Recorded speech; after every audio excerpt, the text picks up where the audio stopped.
We don't care. The United States and NATO, we do not care how many Ukrainians die. Not civilians, not women, not children, not soldiers. We do not care. It's become a great football game.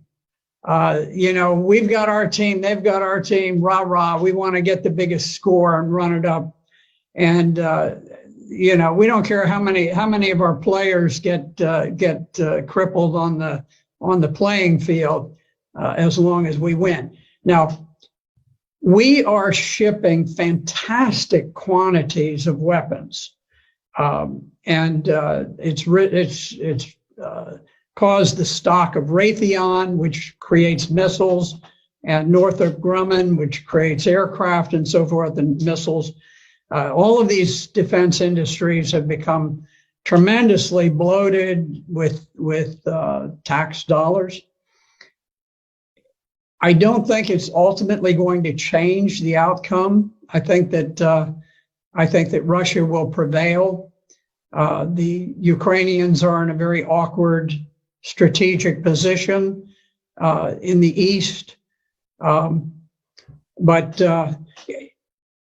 if you look at the way that this unfolded,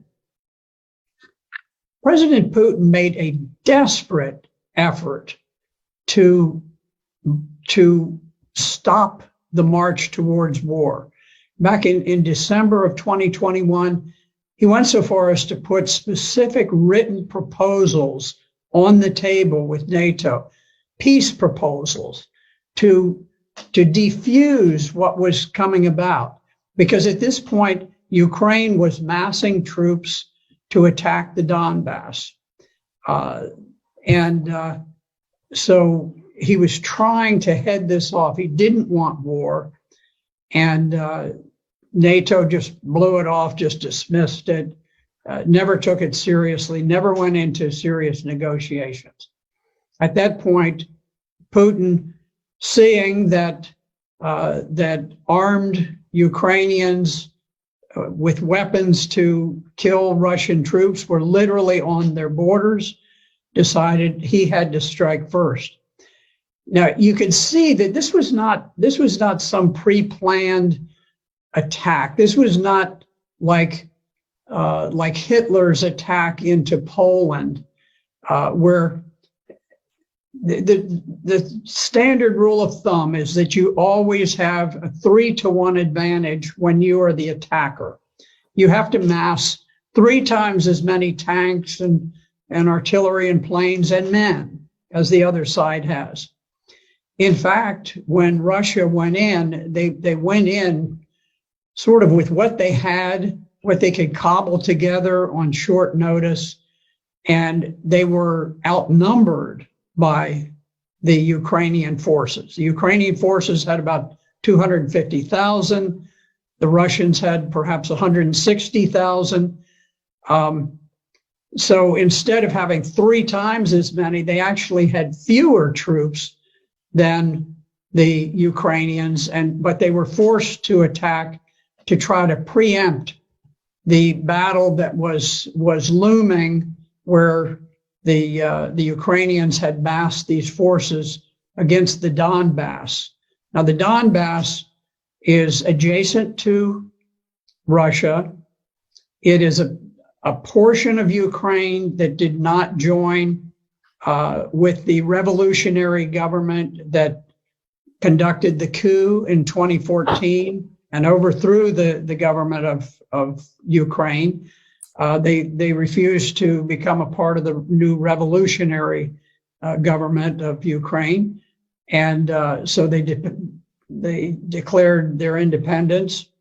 And Ukraine had massed this enormous army to attack against the Donbass. And so Russia was forced to go in to preempt that planned attack by Ukraine. And you could see that Russia very much hoped that they could conduct this special operation without unduly causing casualties for the Ukrainians, because they they think of the Ukrainians, or at least they did think of the Ukrainians as brother Slavs, that they wanted to have good relations. But there was a famous picture with a Russian tank that had been stopped by a gathering of maybe 40 civilians who just walked out in the road and blocked the road, and the tank stopped.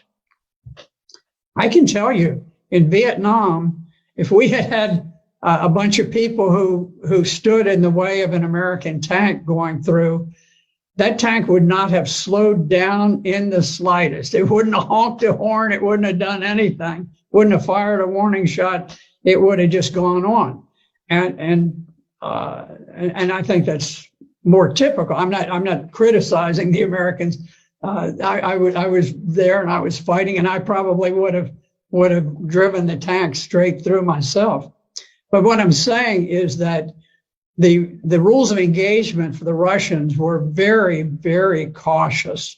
They didn't want to create a great deal of hatred and animosity. The Russians did not go in. They did not bomb the electrical system, the media systems, the water systems, all of these, the bridges and so forth.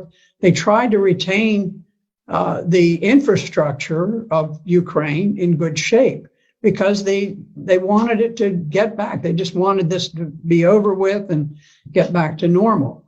It didn't work.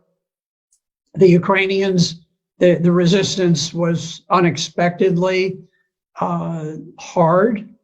The Ukrainian soldiers fought with great valor, great heroism, and so now the game has been upped and it's become much more serious.